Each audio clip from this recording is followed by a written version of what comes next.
Sa ngalan ng Ama, Buksan, o sa Espiritu Santo.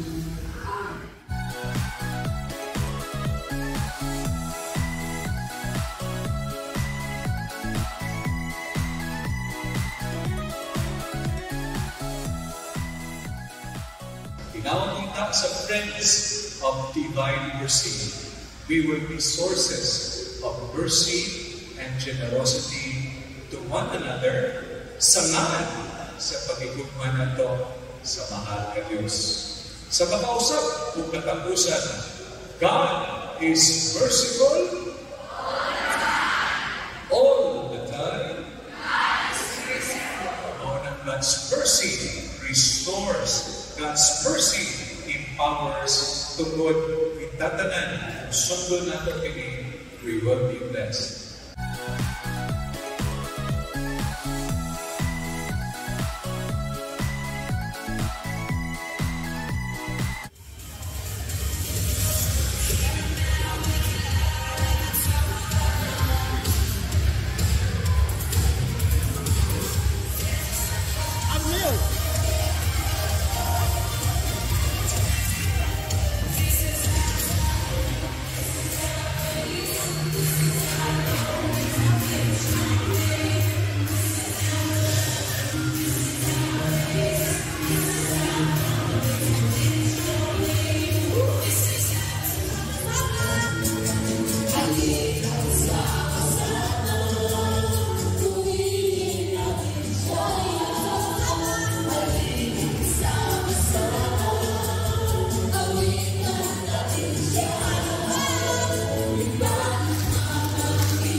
God's mercy restores. Siguro, I will start the topic with the Word of God. We will stand once again in Lusaka para sa pulong sa Ginoo. The Lord be with you. A reading from the Holy Gospel according to St. Mark. Glory to you, O Lord.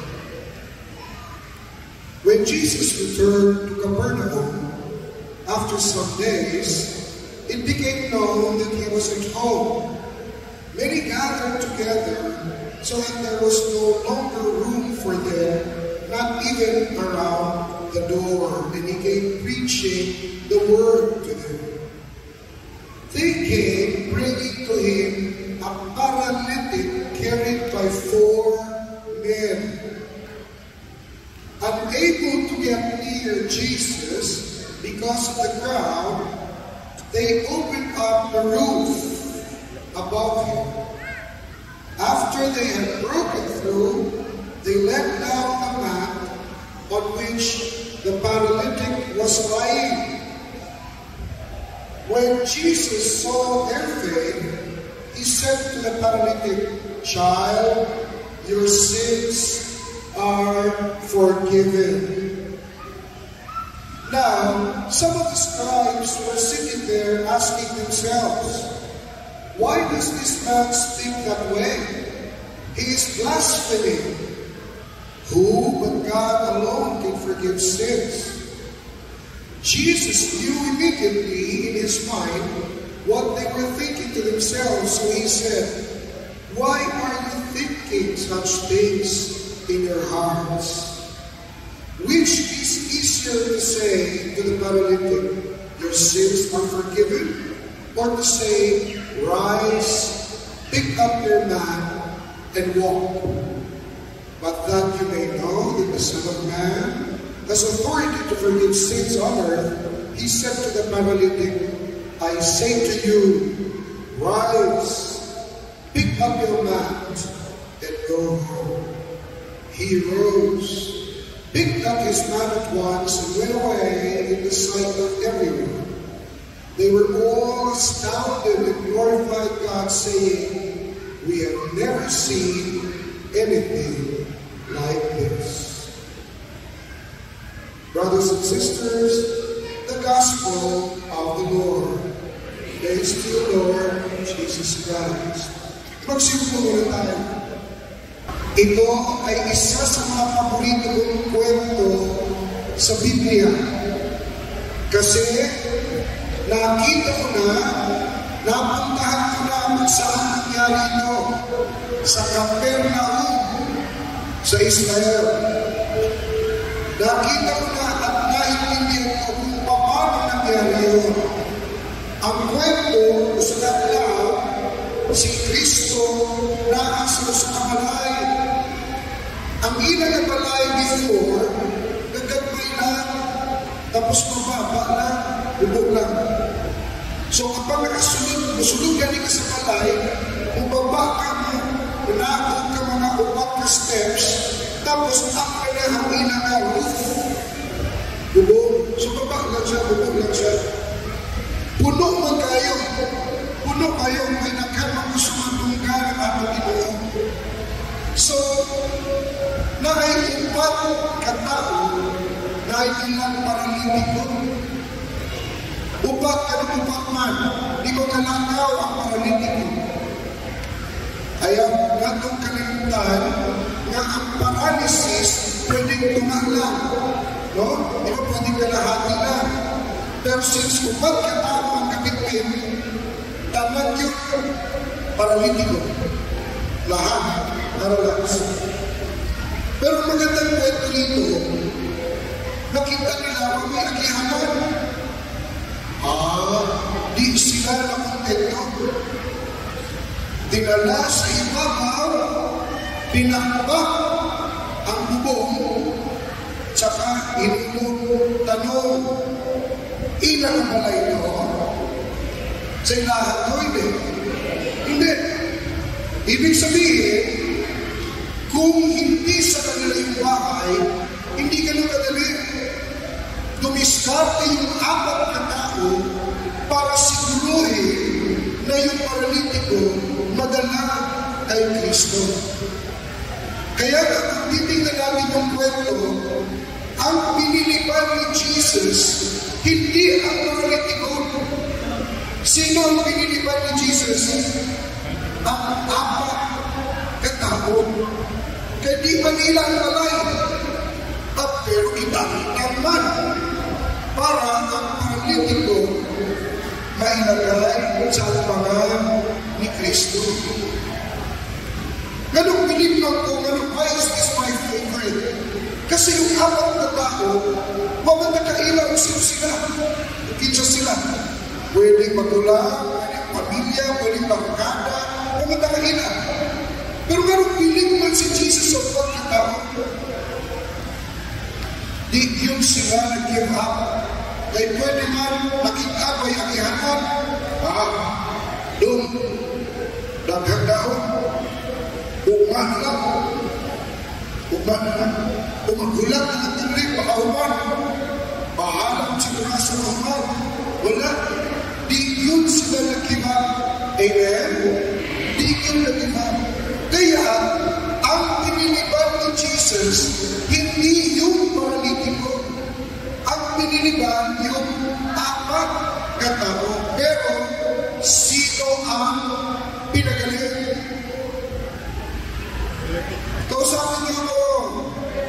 Sino ang pinagaling?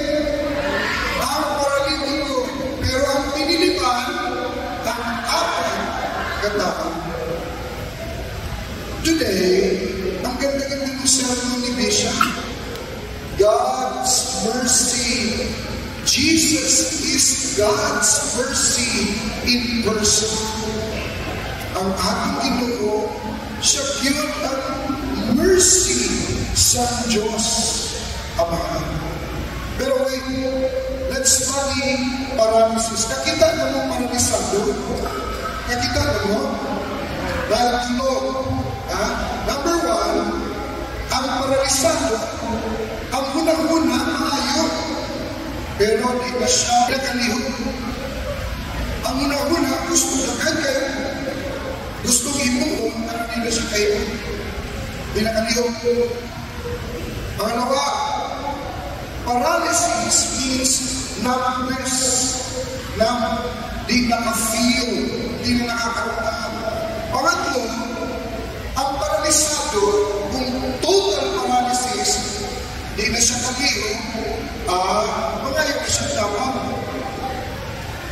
Pero ang problema, minsan gusto niya pa ito, kung ang magdala siya, pagkari, awa siya na, reklamo. At ito. Pero ang nabitbit, padong nila eh. You know what? Paralysis is like sin. It is like sin. Number one, alam ang gagawin, pero di ginagawa. Gusto kong kumain, pero di magawa. Naghuna-huna ng maayo, pero walay ibuhat. Puro una lang. Paralysis. Ganon ang kasalanan. Paralysis. Alam ang gagawin, pero di ginagawa. Daghan kayo, anak. Kapalo sila, what is good and what is right, pero di yun mahimo. Paralysis. Second, ano yung pangalawa? Manhid.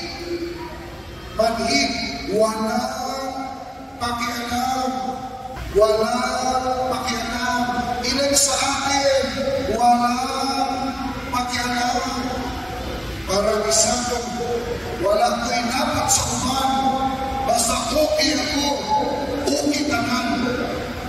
Wala inabot sa uman. Basta kami lang ni Lord. Basta okay sa buwa si Lord. Wala ko inabot sa uman. Oops. Paralysis.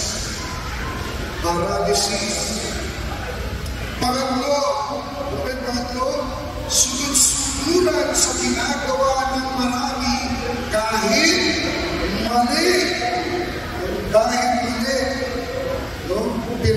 Sa karuhoy, sa uman, we are slaves of what other people say. Alam ng mali, kukopya ito pa rin. Alam ng mali, susundin pa rin. Alam ng mali, iboboto pa rin. Alam ng malpa, iboboto pa rin. Kabalo na kang kurang, iboto yapon. Sabi sa Bisaya, bot-bot ni mundo. Ako na niya ang nangyari sa ako. No? Sabi ng barkada ko, sige, maunang gobyerno gusto ninyo, usapan na dahil. Kabalong lang sa'yo, ang hihimo, iboto niya ko. Paralysis. Paralysis.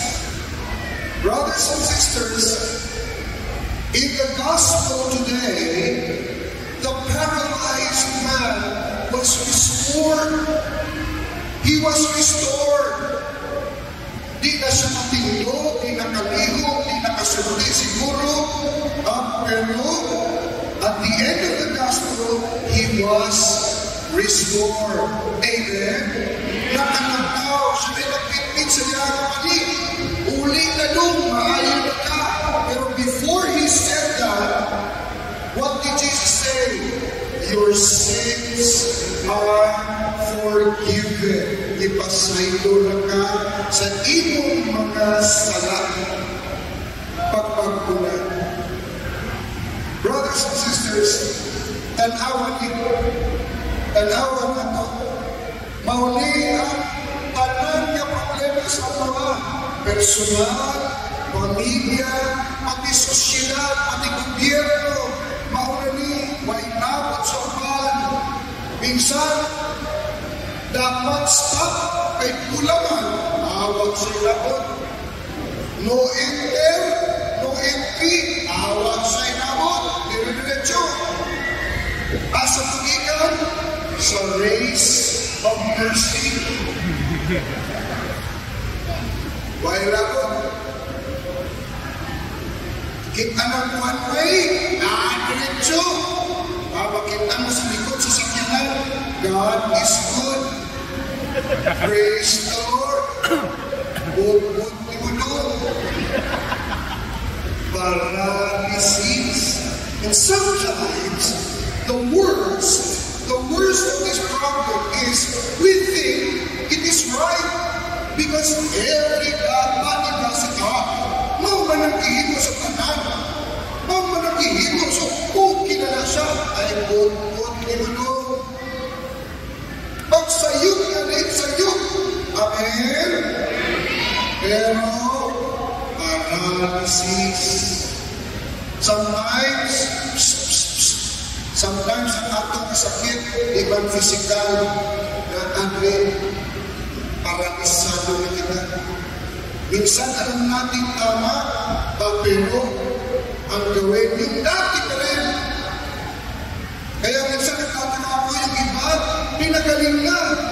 Pero balik, iba na naman ang sakit. Instead na siya na ang nakakapagpagaling sa iba. Ay, maraming problema sa iba. Especially dito sa atin, sa Pilipinas. Kaya nakakatuwa na ganito, ang dami natin dito. And you just imagine if every mother, every father, every brother or sister will make a small difference and enjoy God's restoration. Small, little by little, in small steps. God will make things beautiful again. Amen? Pagpagan na ito, Ginoo. I leave you with 3 messages. Do not forget. Kay pag-abot dito sa inyong malay, may anghel na magpa-exam sa inyo. Pag-abot sa inyong malay, may anghel na mag-abot. Exam. Tulog. Kindness. Let's study 3 items today. Number 1. Everybody read. Everybody please read. God's mercy restores. Again? Yes. Wala hindi kaya ang pag-ibig ng Diyos. Ganda mo sabi mo si Carmelina, no? Nabubuhay tayo dahil sa awa ng Diyos. We live, we survive because of God's mercy. Kung di galing manuhay ang Diyos, wala na ta. Amen? Kaya kita mabuhay kita sa kanunukoy sa Diyos because of God's mercy. Pero sa istorya nato karon, kita ko, hindi mercy ng Diyos hindi mercy sa paralitiko, kundi pagkabilib, mercy sa upat katao. Kaya kita may mga problema mga anak, may problema ng asawa, sige lang, come, pray for them. Ay ang kanuyon sa Diyos, if not to the person, at least through us. Kaya minsan bilib na bilib ako sa mga nanay. Alam niyo, galing ako sa Marian pilgrimage. Galing ko ang Europe. Dumating ako kagabi. Galing sa Rome, sa Italy. Ang ganda nung realization ng isa namin kasama. Sabi niya, tingnan mo si Mama Mary kung saan-saan nag-appear, nagpakita. Tapos pirming dahila. Itabangan din kita. Tapos babalik siya sa kanyang anak, kaluhin sila. Maawa ko sa kanya. Kaya nga sa mga istorya, napansin ni Kristo, daghan na kayong Pilipino sa langit. Itawag sa San Pedro, esposo, pero daghan na kayong Pilipino sa langit. Ha? Isara ang mga usa ka semana, isara ang wala po ng Pilipino. Kaya daghan sa tayo. Tapos, okay boss, after 3 days, kita ni Jesus, Pedro, yes boss, daghan ng Pilipino. Kita pa kami isara ang para sa Pilipino. Ay daghan sa tayo. Sabi ni Pedro, boss, pasensya, isaran man ako, gilak man ako. Ang saan nangyari? Ang mo nga inahan. I-abrir niya yung kintana. Dito sila kaagi. Si Maria minsan ang naninigluho para sa atin. Kaya kayo mga nanay, huwag kayong magsasawa.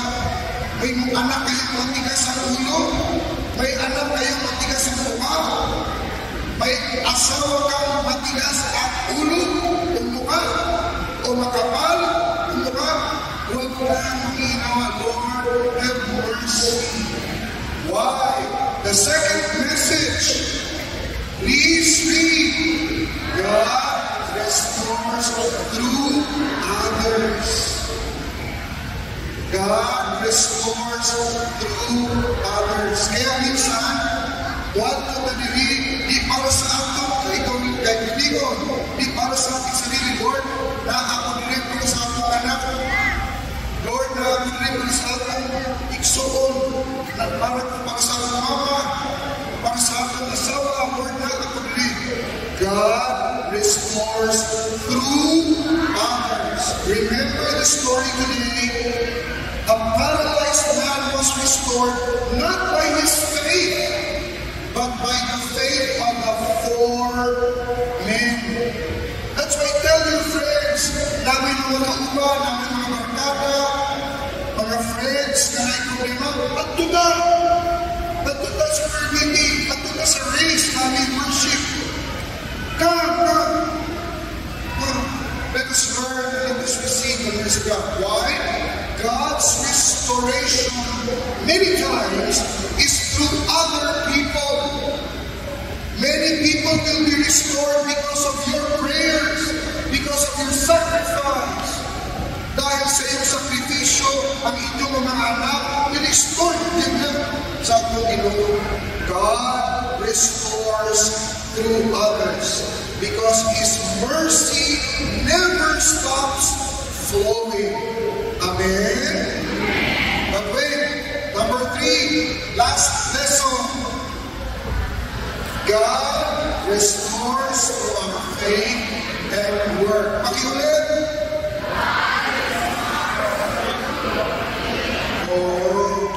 Hindi lang puro pray. Importante kaya mag-pray ka mo. Pero dapat may trabaho. Dapat may aksyon. Kita mo yung apat. Nagitan at pagluman. May akihanan. Pero di sila nag-stop. Hindi na give up. Nag-discount sila sa bubong. Ano ba ang bubong sa atok? Sa atok. Ipalagi. Sa atok. Dito mo na din. Atok. Nagkatrabaho na. Nagkapag-imuon. Pero they did not give up. God restores our faith and our work.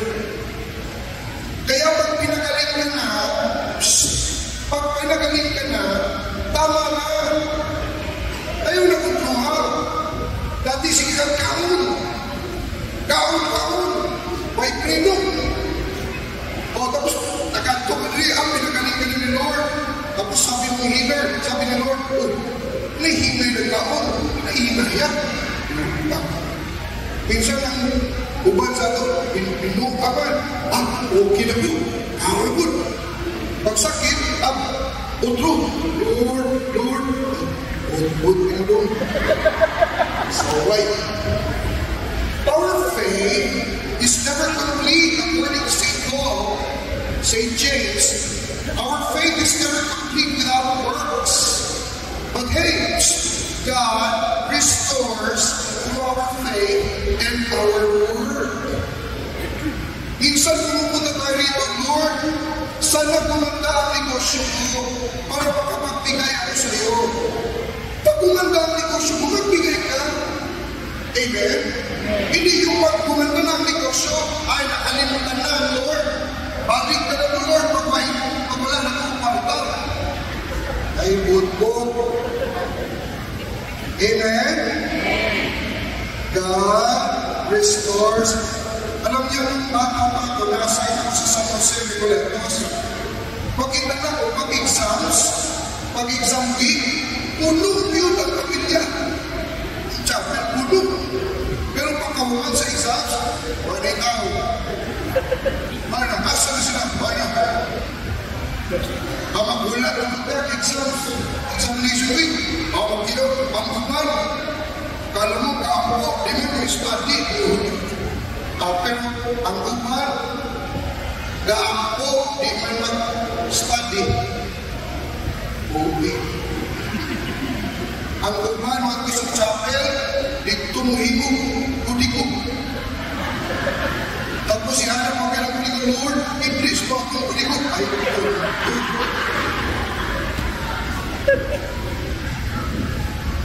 brothers and sisters, third beautiful lesson today about God's mercy is that His mercy restores through our faith and our word. Amen? Last, lapit ng eleksyon. Good. Lapit na eleksyon. Faith and word. Faith and word. Dapat klaro kung anong sinabi ni Lord, yun. Huwag yung nagbigay sa iyo ng pampay. Siguro kung 15,000, pwede. Pero ayaw ko kaninti, Gis lang ino, ako 5. Huna. Okay? At ako yata ng akong Gcash. Baka nisip ka rin kung 5,000, akit, sige, okay. Sige lang, no. Ipunto na, kay Kipsing na. Pero 1,500, sama kayo, God restores through faith and word. Paano i-restore ang bayan? Paano i-restore ang Pilipino? Ang gobyernong Pilipino? Kung ang binubuto natin, manpoppers. Wala ng faith, puro pa faith. Paano tayo ma-restore? Paano tayo magagamit ng Diyos? Sabi dito, God restores through others. Ang gagamitin din naman ng Diyos na mag-restore tayo. Kaso ano na ang nangyayari? Paralisado. Alam ang gagawin, pero hindi ginagawa. Tapos manhid. Why labot? So let us allow the mercy of God to restore us. Amen. So 3 lessons for today. All together. Number 1. Sandali. Alam niyo, 1,300 kaya dito. Ang boses nga tumadunggan. Murag 400 lang. Please, let's number 1. Please do not forget that. Kahit gano'n kapalpa, kahit gano'n kawasak, God can restore you. Number 2.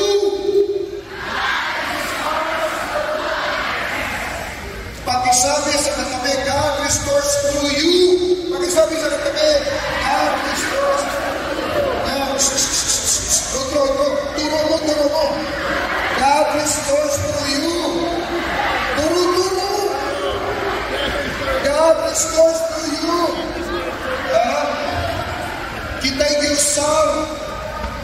restores to us.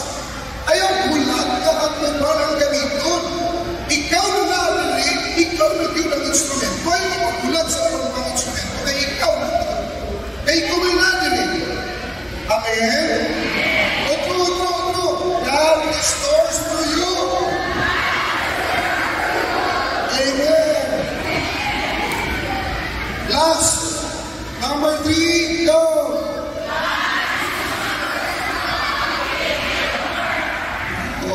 God restores the faith and word.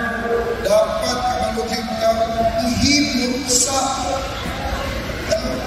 sumaayo. We should know how to do good. We should not only think good.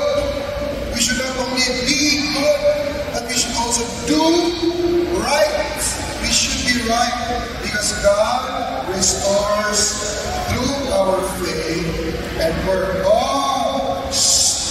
Lapit na eleksyon. Huwag niyong kalimutan, tayo ang gagamitin ng Diyos para iahon ang bayan pabalik sa Kanya. Kaya gamitin ang malota. Amen?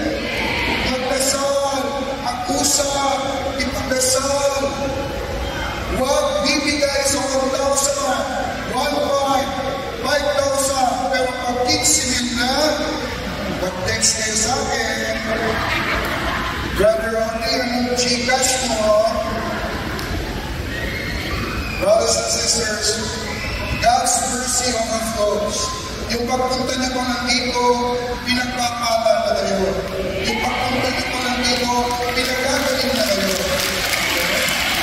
Pinagagaling na kayo. At sana sa susunod, katulad ng number 2, dalhin niyo yung mga may problema. Dalhin niyo yung mga hindi bilib sa Diyos. Pakita niyo bilib kayo at may nangyayari sa buhay natin. Pero huwag niyo kalimutan number 3, huwag lang puro ngawa. Dapat may ngawa. Huwag lang puro ampu. Dapat may trabaho. Amen? Huwag lang puro ampu. Dapat may mahimo.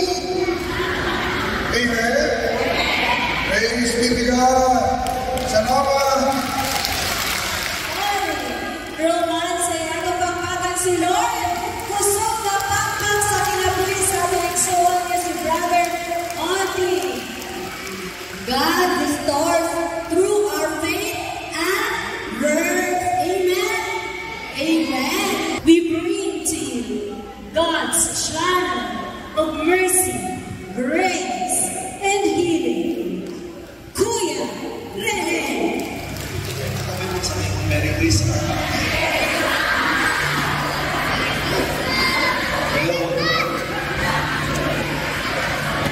Gusto niyo pag-usapan natin good news sa partners? Ano gusto niyo pag-usapan? Good news sa partners? Pag siguro namin usapan natin, sure 100% good news. Amen? So, this is our plan for next year. Mag-start tayo into a bigger or biggest mission. 2025, Friends of the Divine Mercy, spreading the devotion of the Divine Mercy all over the Philippines and the world. Then, how can we do that? Paano natin magkagawa yan? Wala naman tayo malaking pera. Tingnan mo yung katabi mo. Halos wala naman pera. Hello? Amen? Hello? Pero, mayaman ng Diyos. Amen? Amen ba yun? Hello? Sino yung maraming utang nasa kamay? O kung kayo na umiiwan ka na yan, nakaalala ko kayo. Hello? Amen? But there is always a good news. Lagi kong sinasabi sa lahat, ang pera ay huwag problemahin. Hello? Dumarating ang pera sa mga taong buutan. Amen? O tanong, buutong ba yung tanong mo? Wala. Hindi mo lang pera. Amen?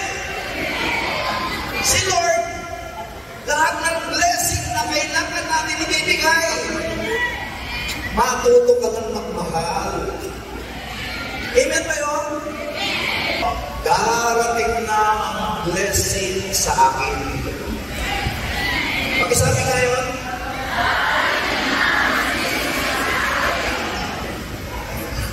sino magbibigay?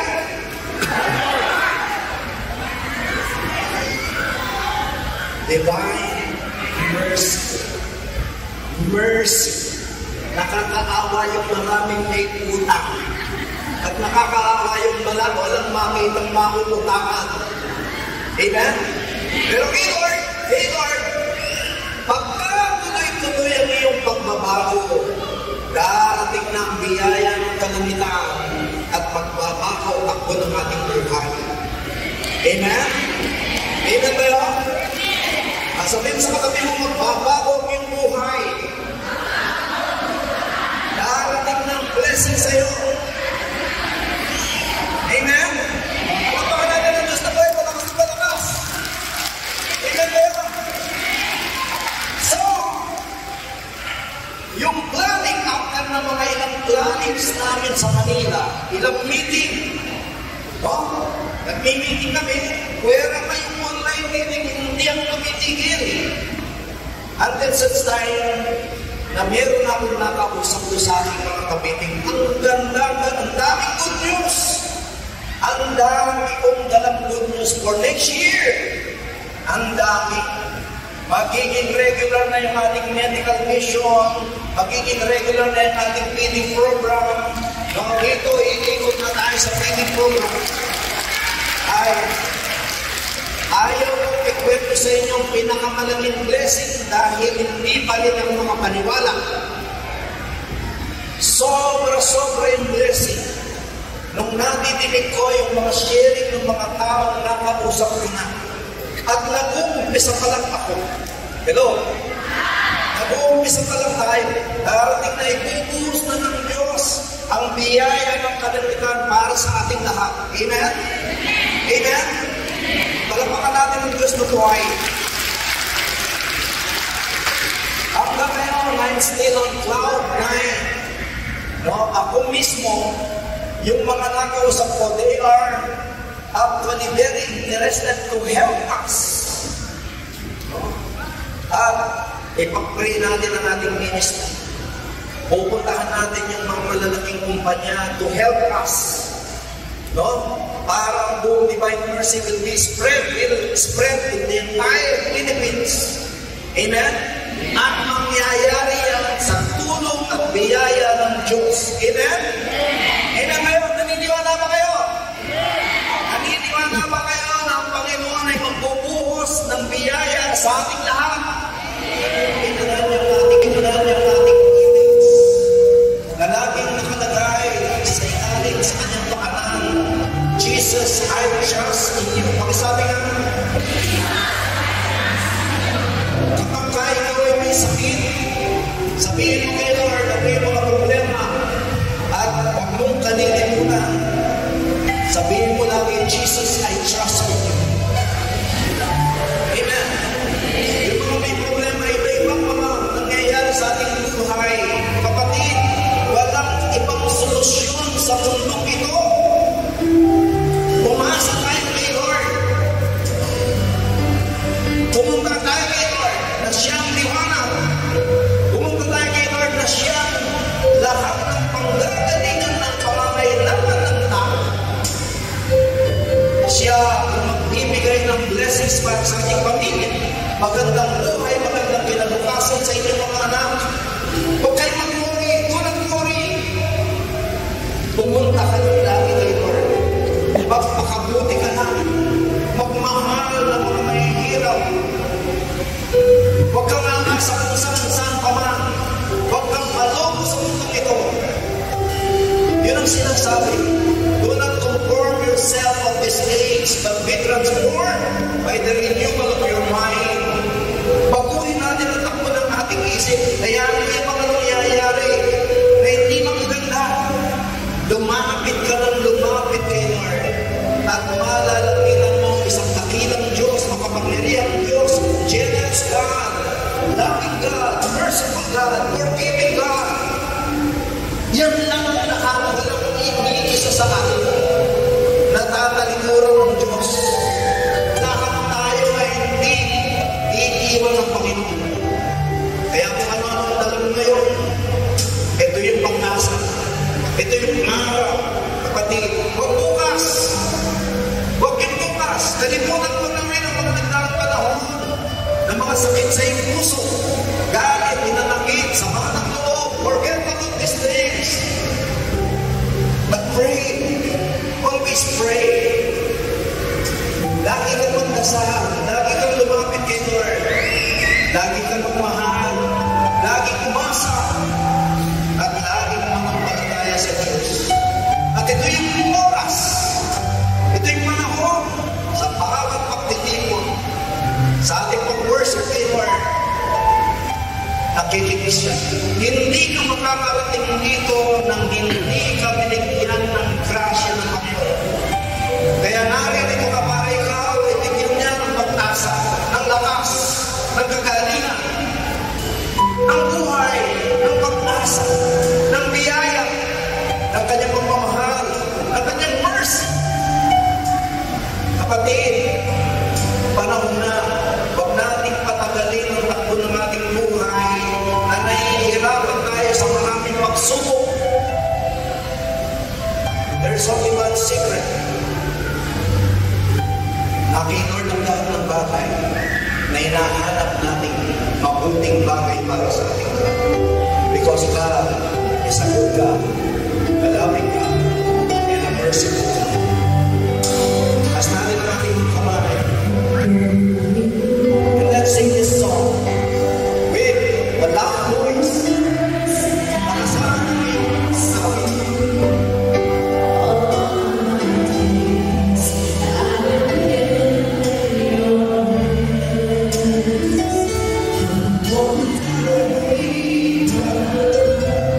Till I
mga problema, challenges in life.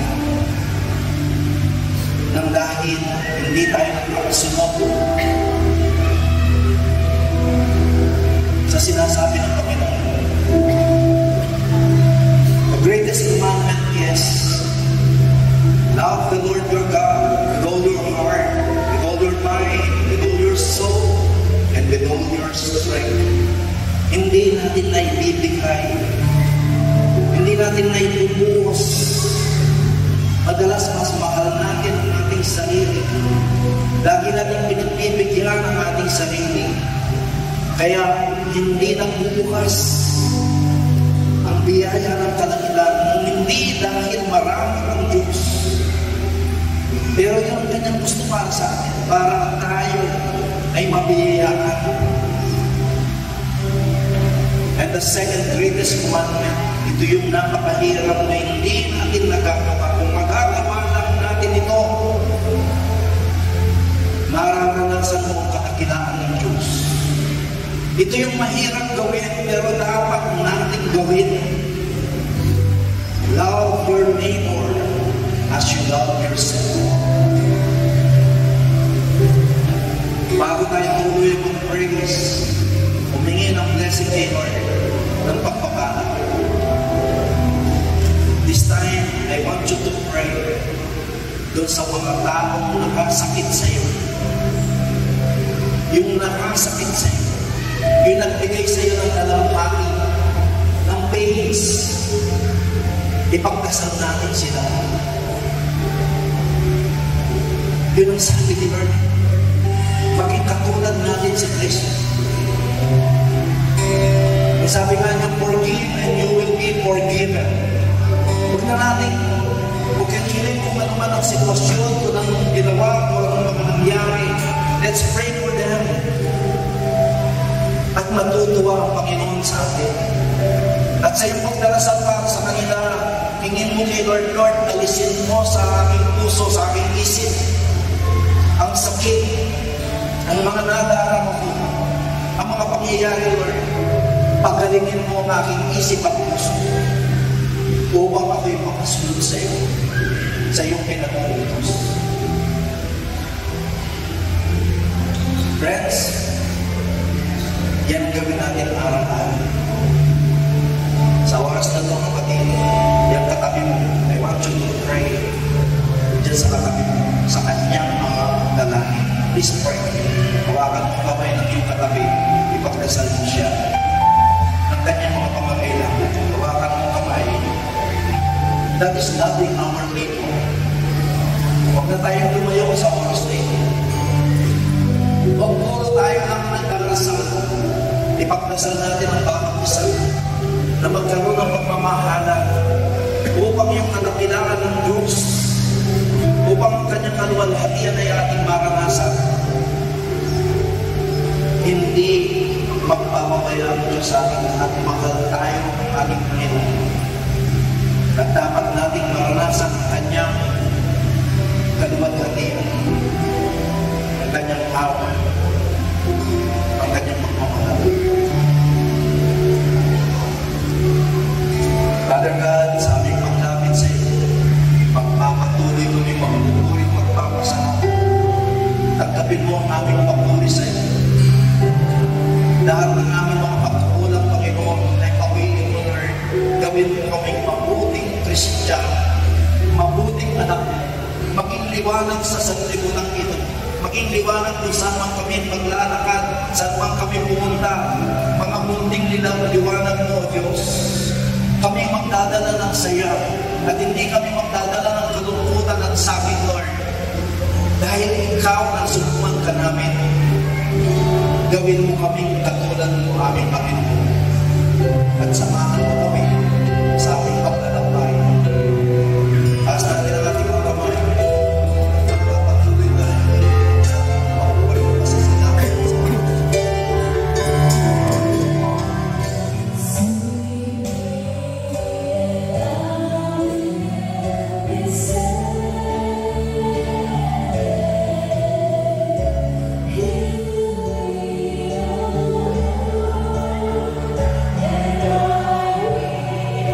You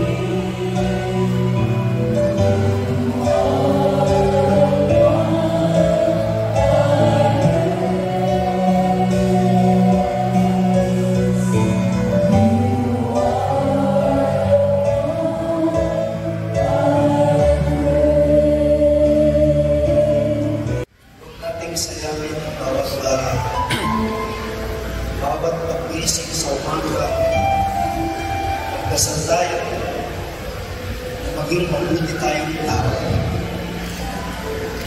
Yun ang kinalulungkot ng Diyos. At yun ang plano ng Diyos para sa ating lahat, maging mabuti.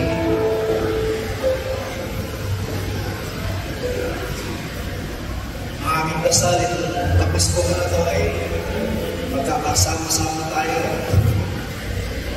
Kahit hindi pinangago ko ng pinagulong ka rito. I'd like to share with you in my prayer this morning.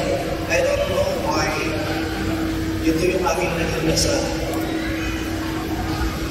Lord, lahat ng natitirang araw nun sa mundong ito, gamitin mo para sa iyo. Huwag mo na akong bigyan, Lord, na para sa akin. Ang mahalaga, nandito ka sa puso. Tama na sa akin ang sapat na yun. Yun ang mahalaga sa atin. Ang Diyos ay lagi nasa puso natin. Hindi ka mapapera mo. Abutin natin ang mga nangangailangan. So, this coming Christmas, susubukan ko yung aking mga nakakausap. Hello. Magbibigay tayo ng maraming regalo dito ulit sa Kapaskuhan. Okay lang ba sa inyo yun? Amen. Bukod din sa natin yan, siguro griptihin natin yan mga 3 beses na.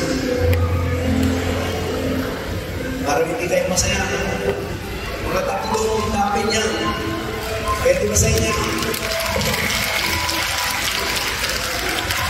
Pero mamihingi ako para sa ating lahat sa Manila, sa ating mga kaibigan. Okay na ba sa inyo yung 10 sarong bigas? Okay na sa inyo? Sa akin ang iyo may 20 sacks of rice. Kaya? 20 sacks of rice. Okay ba sa inyo yun? Magkano ba isang sakong bigas? Ha? Magkano daw? 6,000? 4,000? So, gawin na natin 50 sakong bigas. Manghihingi ako.